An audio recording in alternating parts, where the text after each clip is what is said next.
यह कहानी है अलाया नाम की एक औरत की, जो कि अपने 13 साल के बेटे के साथ रहती है और वह अपने पति से अलग हो चुकी है। लेकिन एक दिन उसके घर पर एक अनजान मेहमान आता है जो कि जेल से भागा होता है और उसके बाद से उसकी पूरी जिंदगी बदल जाती है। तो कहानी की शुरुआत होती है और हम अलाया को देखते हैं जो अपने बेटे के साथ रहती है, जिसका नाम है हेनरी, और ये दोनों ही एक दूसरे का ख्याल काफी रखते हैं। बहुत साल पहले अलाया को उसके पति ने छोड़ दिया, जिसका नाम है जेराल्ड, और जेराल्ड ने दूसरी शादी कर ली और वो अपने परिवार के साथ खुश है। और वो बार बार अपने बेटे हेनरी को कहता है कि वो उसके साथ रहे, लेकिन हेनरी अपनी माँ के साथ रहना चाहता है और वो उसका ख्याल रखना चाहता है, क्योंकि उसकी माँ हमेशा ही डिप्रेसिव की सारी चीजों में रुचि खत्म हो रही है और उसकी जिंदगी में कुछ भी नहीं है जिसे देखकर वो खुश हो सके। इसलिए वो दिन भर घर में ही रहती है और उनकी जिंदगी ऐसे ही बीत रही होती है। और जल्दी ही हेनरी का नया सेमेस्टर भी स्टार्ट होने वाला है, इसलिए वो अपने कपड़ों को चेक कर रहा होता है। तो वो देखता है कि उसे उसके कपड़े फिट नहीं आ रहे और वह बात वो अलाया को बताता है। तो अलाया उसे शहर लेकर जाती है और सुपरमार्केट से उसके लिए कपड़े खरीदने लगती है। तब हेनरी कहता है कि उसे कॉमिक्स खरीदना है और अलाया भी उसे अलाउ कर देती है। लेकिन हेनरी यहाँ पर चला जाता है एल्ड मैगजीन्स लेने के लिए। तभी उसके पास एक घायल आदमी आता है जिसका नाम है फ्रैंक, और वो हेनरी को कहता है कि क्या तुम मुझे लिफ्ट दोगे। तब हेनरी यहाँ पर फ्रैंक को लेकर जाता है अलाया के पास और वो अलाया को सारी बातें बताने लगता है। लेकिन अब अलाया डरने लगती है फ्रैंक से और उसे लगता है कि फ्रैंक से चोट पहुंचाएगा। लेकिन फ्रैंक के पेट से खून बह रहा होता है, इसलिए उसे लगता है कि आदमी जरूर कोई कातिल है। और जैसे ही वो फ्रैंक को मना करती है, फ्रैंक गले पे हाथ रख देते हैं हेनरी के और वो अलाया को डराने लगता है। इसलिए अलाया उसे लेकर के जाती है अपनी गाड़ी के पास और ये लोग गाड़ी के अंदर बैठ जाते हैं। तब फ्रैंक कहता है कि मुझे अपने घर लेकर के चलो। लेकिन यहाँ पर हम हर तरफ पुलिस वालों को देखते हैं और ये सारे के सारे पुलिस वाले फ्रैंक को ढूंढ रहे हैं। लेकिन अब अलाया हेनरी को लेकर के चली जाती है और वो उसके लिए चाय बनाती है। तभी वो एक चाकू छुपा लेती है अपने पास। अगर फ्रैंक ने उस पर हमला किया तो वो अपने बचाव कर लेगी। तभी फ्रैंक इन्हें सारी बातें बताने लगता है और कहता है कि मैं अभी जेल से भागा हूँ, मेरी तबीयत खराब हुई थी, इसलिए वो मुझे इलाज के लिए हॉस्पिटल लेकर गए थे, लेकिन मैं वहाँ से भाग गया और अब वो सारे लोग मुझे ढूंढ रहे हैं। लेकिन मैं बस यहाँ पर शाम तक रुकूंगा, जब तक मैं अपने घाव पर मरहम पट्टी कर लूंगा, और जैसे ही यहाँ से एक ट्रेन गुजरेगी मैं ट्रेन में यहाँ से चला जाऊंगा। तब उस बात को सुन के अलाया कहती है कि तुम शाम तक यहाँ पे रह सकते हो, लेकिन ना ही तुम मुझे चोट पहुँचाओगे और ना ही हेनरी को। और फ्रैंक कहता है कि मैं तुम दोनों को बिल्कुल भी चोट नहीं पहुँचाना चाहता। तभी ये सब लोग टीवी देखने लगते हैं और अब हर जगह फ्रैंक की खबर आ रही होती है और इस चीज को देखकर हेनरी डर जाता है और कहता अगर पुलिस वालों को पता लग गया कि हम लोगों ने इसे घर पर छुपाया था तो वो कहीं हम पे कानूनी कार्रवाई कर सकते हैं। लेकिन अलाया अपने बेटे को संभालने लगती है और कहती है कि कुछ भी नहीं होगा। तब तक फ्रैंक कहता है कि वो सही कह रहा है,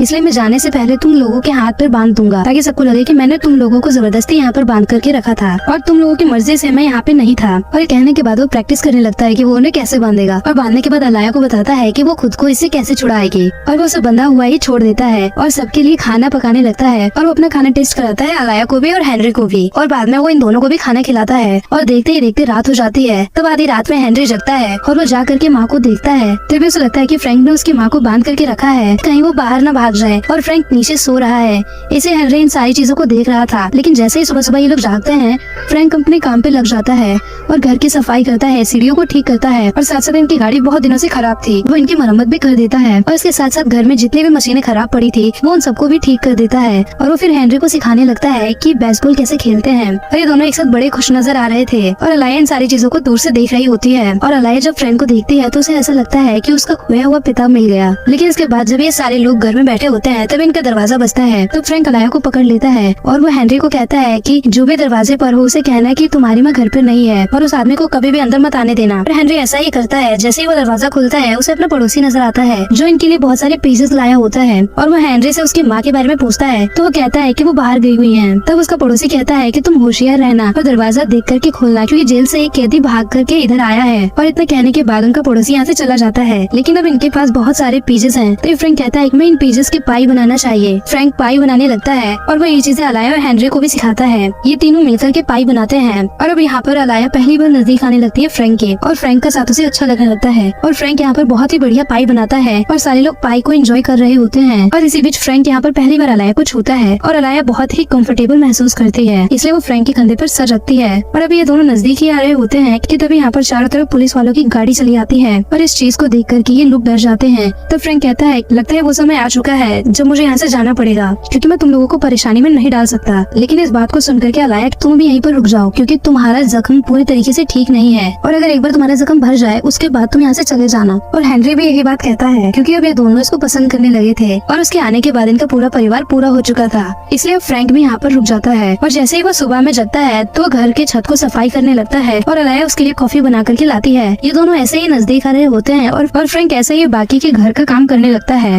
वो गाड़ियों के अब टायर्स भी बदलता है और सीढ़ियों को पूरी तरीके से ठीक कर देता है और उसके साथ साथ वो अलाया के साथ डांस भी करता है। और फिर इसके बाद ये लोग हेनरी को सुपरमार्केट में जाने के लिए कहते हैं ताकि वो ग्रोसरी ला सके, और हेनरी भी यहाँ से निकल जाता है। लेकिन जब वो अपने लिए चीजें ले रहा होता है तभी उसे यहाँ पर एक लड़की मिलती है जिसका नाम है एलेनोरा। और एलेनोरा इस शहर में पहली बार आई हुई है, इसलिए वो हेनरी से बात करती है और कहती है कि इस शहर में क्या क्या चीजें अच्छी है जहाँ मैं घूम सकती हूँ। और हेनरी यहाँ पर उसे बताने लगता है और यहीं पर इन दोनों की दोस्ती हो जाती है। लेकिन अब हेनरी घर आने लगता है तब वो रास्ते में चारों तरफ पुलिस वालों को देखता है। वो जल्दी से घर चला जाता है और हड़बड़ में वो दरवाजे को खुला ही छोड़ देता है, इसलिए इनकी पड़ोसी एवलिन घर के अंदर चली आती है। तब अलाया उसे घर से बाहर लेकर के आती है और उससे बातें करने लगती है। तब इन्हें पता लगता है कि वो अपने बेटे बैरी को इनके पास छोड़ना चाहती है क्योंकि वो शहर जा रही है किसी काम से। लेकिन अलाया मना करती है क्योंकि वो जानती है कि अगर बैरी यहाँ पे रहा तो वो फ्रैंक को देख लेगा। लेकिन एवलिन इनकी बात ही नहीं सुनती और वो जबरदस्ती अपने बेटे को यहाँ पर छोड़कर चली जाती है। और अलाया को भी आखिर में मानना ही पड़ता है उसे रखने के लिए। उसके बेटे का नाम है बैरी, लेकिन बैरी चल फिर नहीं सकता और बोल भी नहीं सकता, इसलिए अब फ्रैंक उसके सामने चला आता है क्योंकि ये जानता है कि किसी से भी कुछ भी नहीं कह पाएगा। और वो उसे भी लेकर के जाता है बेसबॉल खिलाने के लिए और वो सबको बेसबॉल खेलना सिखाने लगता है। और आज वो अलाया को भी खेलना सिखाता है और वो अलाया को एक हिट भी लगाने देता है, इसलिए अलाया बहुत ही ज्यादा खुश होती है और इनका दिन बहुत ही अच्छे तरीके से बीतता है। और रात में ये सब लोग घर के अंदर चले आते हैं और जब ये लोग टीवी देख रहे होते हैं तब यहाँ पर फिर से फ्रैंक की खबर आती है और वो लोग फ्रैंक की फोटो भी दिखाते हैं। और बैरी इस चीज को देख लेता है और वो समझ जाता है कि फ्रैंक एक जेल से भागा हुआ कैदी है। तभी यहाँ पर बैरी की माँ चली आती है और वो बैरी को लेकर के जाने लगती है। लेकिन बैरी बार बार अपनी माँ से कहने की कोशिश करता है फ्रैंक के बारे में, लेकिन उसकी माँ उसकी बातों को नहीं समझ पाती और उसे लेकर के चली जाती है। लेकिन आधी रात में जब हेनरी उठता है तो वो फ्रैंक और अलाया को बात करते हुए सुनता है और ये दोनों प्लानिंग करते हैं कि वो दोनों एक साथ जाएंगे कनाडा और वहीं पर अपनी जिंदगी बिताएंगे। फिर सुबह में अलाया हेनरी को कहती है कि सुपरमार्केट जाओ और वहाँ पे तुम्हें लाइब्रेरी मिलेगी और वहाँ पे देखो तुम्हें कनाडा के बारे में कौन सी किताब मिलती है और हमें कनाडा के बारे में चीजें पता लग। और हेनरी भी निकल जाता है। लेकिन जब वो लाइब्रेरी में जाता है तब उसे वहाँ पर एलेनोरा मिलती है और ये दोनों ऐसे ही बातें करने लगते हैं और एलेनोरा अपने बारे में बताने लगती है कि उसकी माँ ने यहाँ पर उसे भेजा है पढ़ने के लिए, लेकिन ये सब कुछ एक बस बहाना था, वो उसे अपने पास से दूर भेज सके और वो अपने नए बॉयफ्रेंड के साथ मस्ती कर सके। और इस बात को सुनने के बाद हेनरी और भी ज्यादा डर जाता है और उसे लगता है कि उसकी माँ भी उसके साथ ऐसा ही करेगी और वो कहीं फ्रैंक के साथ भाग जाएगी और हेनरी अकेला रह जाएगा। इसलिए अब ये चीज उसके दिमाग में घूम रही होती है। तभी हेनरी के पिता उसे लेकर के जाते हैं अपने परिवार के साथ और वो पूरा शाम उन्हीं के साथ होता है। लेकिन जैसे ही वह घर पहुँचता है अलाया उसे कहती है कि हम लोग कनाडा जा रहे हैं और अब हम वहीं पे रहेंगे। और इस बात को सुनने के बाद अब हेनरी टूटने लगता है और उसे लगता है कि अलाया उसे छोड़ के जा रही है। लेकिन अलाया उसे कहती है कि नहीं, तुम मेरे बेटे हो और मैं तुम्हारे बिना कहीं भी नहीं जाऊंगी और तुम ऐसी बात सोच भी कैसे सकते हो, हम सब एक साथ जाने वाले हैं। इसलिए अब हेनरी भी खुश हो जाता है और ये लोग अगले दिन अपनी पैकिंग शुरू कर देते हैं और जितनी भी इनकी जरूरी की चीजें होती हैं उन सबको एक जगह पे पैक करने लगते हैं। और अलाया हेनरी को कहती है अब तुम नए स्कूल में जाओगे। तब हेनरी कहता है कि वो घर के बाहर से थोड़ा घूम के आता है और इतने कहने के बाद वो जाता है एलेनोरा के पास और उसे बताता है कि कल वो लोग ये शहर छोड़कर बाहर जा रहे हैं। लेकिन एलेनोरा को ये बात अच्छी नहीं लगती क्योंकि शहर में उसका सिर्फ एक ही दोस्त था, वो था हेनरी। तभी हम अलाया और फ्रैंक को देखते हैं और अब फ्रैंक ठीक से चल नहीं पा रहा है क्योंकि उसके जख्मों पे इन्फेक्शन हो गया है। इसलिए अलाया कहती है कि मैं शहर जा रही हूँ और तुम्हारे लिए कुछ दवाइयाँ लेकर आऊंगी। लेकिन इतना कहने के बाद वो जैसे ही गाड़ी में जाती है वो बहुत ही डिप्रेस्ड नजर आती है और फ्रैंक इस चीज को देख लेता है। इसलिए वो अलाया के पास जाता है, कहती है कि तुम्हें क्या प्रॉब्लम है, तुम्हें जो भी समस्या हो तुम मुझे बता सकती हो। तब अलाया अपनी कहानी बताती है और कहती है कि मैं अपने पति के साथ बहुत खुश थी, लेकिन जब हेनरी पैदा हुआ तब उसके कुछ साल के बाद मेरे पति चाहते थे कि हमारा एक और बच्चा हो और हम बार बार कोशिश करते थे। लेकिन थोड़े दिनों के बाद डॉक्टर ने बताया कि मैं कभी माँ नहीं बन सकती और इस बात से मेरे पति को बहुत ही ज्यादा प्रॉब्लम हुई, इसलिए उसने मुझे छोड़ दिया और उसने दूसरी शादी कर ली और उस औरत से उसे बहुत सारे बच्चे हुए। तब से मैं डिप्रेशन में जाने लगी और मेरा घर से बाहर निकलने का मन भी नहीं करता था। और इतना कहने के बाद वो फ्रैंक से माफी मांगती है और कहती है कि अगर हम दोनों साथ रहे फिर भी मैं तुम्हें परिवार नहीं दे पाऊंगी और न ही कोई बच्चा। फ्रैंक कहता है कि हमारे पास ऑलरेडी एक बच्चा है और वही हमारा परिवार है और इसके अलावा मुझे कुछ भी नहीं चाहिए। और इतना कहने के बाद अब फ्रैंक अपनी कहानी बताता है कि वो मिलिट्री में था और वो बहुत कम घर पर आता था, लेकिन उसकी पत्नी के साथ उसके ताल्लुक तो बिल्कुल भी अच्छे नहीं थे क्योंकि उसकी पत्नी हमेशा ही पराये मर्दों के साथ रहती थी और इनका बेटा भी था। लेकिन एक दिन फ्रैंक को पता लगा कि वो बेटा भी इसका नहीं है, इसलिए फ्रैंक बहुत ही ज्यादा गुस्सा हो गया। तब उसकी पत्नी ने उसी बच्चे को बाथटब में डाल दिया और बच्चे की मौत हो गई। और इस बात से मुझे बहुत ज्यादा गुस्सा आया, इसलिए हम दोनों लड़ने लगे और गुस्से में मैंने उसे बस धक्का दिया और उसके सर पर चोट लग जाने की वजह से वो नीचे गिर गई। और मैं लोगों को समझाता रहा कि ये बस एक एक्सीडेंट है, मैंने जानबूझकर उसे नहीं मारा, फिर भी मुझे जेल हो गई। अब आखिरकार वो दिन आ ही जाता है जब ये लोग बाहर निकलने वाले होते हैं, लेकिन उससे पहले हेनरी अपने पिता को खत लिखता है और बता देता है कि वो अपनी माँ के साथ कनाडा जा रहा है। जब वो लेटर डाल करके वापस चला जाता है तभी उसे रास्ते में एक पुलिस वाला मिलता है जो उसे लिफ्ट देने के लिए कहता है, लेकिन हेनरी उसे बार बार मना करता है। तब पुलिस वाले को उस पर शक होता है और वो हेनरी की गाड़ी के अंदर बैठ लेता है और वो जैसे ही घर के पास पहुँचता है अलाया इस चीज को देख करके डर जाती है कि हेनरी पुलिस वाले के साथ क्यों आ रहा है। तो पुलिस वाला अलाया से पूछने लगता है कि इतना सारा सामान लेकर के वो लोग कहाँ जा रहे हैं। तब अलाया कहती है कि ये बस बेकार की चीजें हैं जिन्हें हम फेंकने जा रहे हैं। तब पुलिस वाला कहता है कि मैं भी आपकी मदद कर सकता हूँ और फ्रैंक इन सारी चीजों को ऊपर से देख रहा होता है। तभी वो पुलिस वाला घर के अंदर चला जाता है। तब तक फ्रैंक छुप जाता है, लेकिन अब वो पुलिस वाला यहाँ का सामान उठाता है और गाड़ी में भर करके यहाँ से चला जाता है। तब अलाया कहती है कि हम लोग बैंक जा रहे हैं और जितने भी हमारे पास पैसे हैं हम उन सारे पैसों को निकाल करके ले आएंगे। और इतने कहने के बाद वो लोग चले जाते हैं और फ्रैंक घर में ही होता है। तभी यहाँ पर इनकी पड़ोसी आ जाती है जो इनके लिए खाना लेकर के आई होती है और वो फ्रैंक को देख लेती है और उसे पहचान भी जाती है, क्योंकि हर एक न्यूज चैनल पर फ्रैंक की तस्वीर आ रही है। इसलिए वो फ्रैंक से पूछती है कि तुम कौन हो। तब तक वो कहता है कि वो एक इलेक्ट्रिशियन है और यहाँ पे बल्ब ठीक करने आया है। और इस बात को सुनने के बाद उसकी पड़ोसी चली जाती है। तो यहाँ पर अलाया और हेनरी आते हैं और ये लोग जैसे ही घर के अंदर जाते हैं इन्हें हर तरफ पुलिस वालों की सायरन की आवाजें सुनाई पड़ती हैं। और फ्रैंक इन्हें कहता है कि पड़ोसियों को इस बारे में पता लग गया था और एवलिन ने मुझे देख लिया था, इसलिए मैं अपने आप को सरेंडर कर दूंगा, क्योंकि मैं और ज्यादा भागना नहीं चाहता। पर इतना कहने के बाद वो इन दोनों को बांध देता है ताकि पुलिस वाले इनसे कोई भी सवाल न करे। और अलाया को कहता है कि तुम चाहो तो मेरा इंतजार कर सकती हो, मैं 20 साल तक तुम्हारा इंतजार करूंगा और जैसे ही जेल से रिहा होऊंगा सबसे पहले तुम्हारे पास आऊंगा। अब इन बातों को सुनने के बाद हेनरी और अलाया दोनों रोने लगते हैं और फ्रैंक बाहर चला जाता है और पुलिस वाले उसे गिरफ्तार करके लेकर के चले जाते हैं। लेकिन अब अलाया और हेनरी पहुंचते हैं वकील के पास और वो उसे पूरी कहानी बताते हैं और कहते हैं कि वो लोग फ्रैंक के केस को फिर से स्टार्ट करवाना चाहते हैं और वो उसे रिहा करवाना चाहते हैं। तब वकील बताता है कि अगर तुमने उस केस को शुरू करवाया तब तुम हेनरी की कस्टडी भी खो दोगी। और इस बात को सुनने के बाद अब अलाया और ज्यादा डर जाती है और समय ऐसे ही बीतने लगता है। लेकिन दिन प्रतिदिन अलाया की मानसिक हालत ऐसे ही खराब होने लगती है और इससे वो हेनरी की कस्टडी भी खो देती है। और अब हेनरी की कस्टडी मिल जाती है उसके पिता को, लेकिन हेनरी बार बार अपनी माँ से मिलने के लिए आता रहता है। और अब हेनरी बड़ा होने लगता है और वो कॉलेज की बेसबॉल टीम में भी चला जाता है, क्योंकि उसे फ्रैंक ने बेसबॉल खेलना सिखाया था। और थोड़े समय के बाद उसकी एक गर्लफ्रेंड भी बनती है। और जब वो बड़ा हो जाता है तब वो अपनी एक पाई शॉप खोलता है और इनका पाई पूरे शहर में फेमस होता है। और इस पाई की रेसिपी उसे फ्रैंक ने सिखाई थी। तभी उसे एक दिन फ्रैंक का खत मिलता है जिसमें उसने लिखा था कि मैंने एक अखबार में तुम्हारा आर्टिकल देखा था और मुझे गर्व है तुम पे कि पूरे देश में तुम्हारी वाई हो रही है और मैं जल्दी ही जेल से रिहा हो रहा हूँ, इसलिए मुझे तुम्हारी अनुमति चाहिए क्योंकि मैं तुम्हारी माँ के साथ रहना चाहता हूँ और मैं उसे कोई भी दुख नहीं दूंगा। और अब हेनरी ये सारी बातें अलाया को बताता है। फिर जैसे ही फ्रैंक जेल से बाहर निकलता है वो अपने सामने अलाया को पाता है और अब ये दोनों बूढ़े हो चुके हैं। फिर ये दोनों 20 सालों के बाद मिल रहे हैं, इसलिए इन दोनों की आंखों में आंसू होता है। लेकिन अब ये दोनों गले लग जाते हैं और निश्चय करते हैं कि अपना बचा हुआ जीवन एक साथ बिताएंगे। और इसी के साथ ही फिल्म यहीं पर खत्म हो जाती है।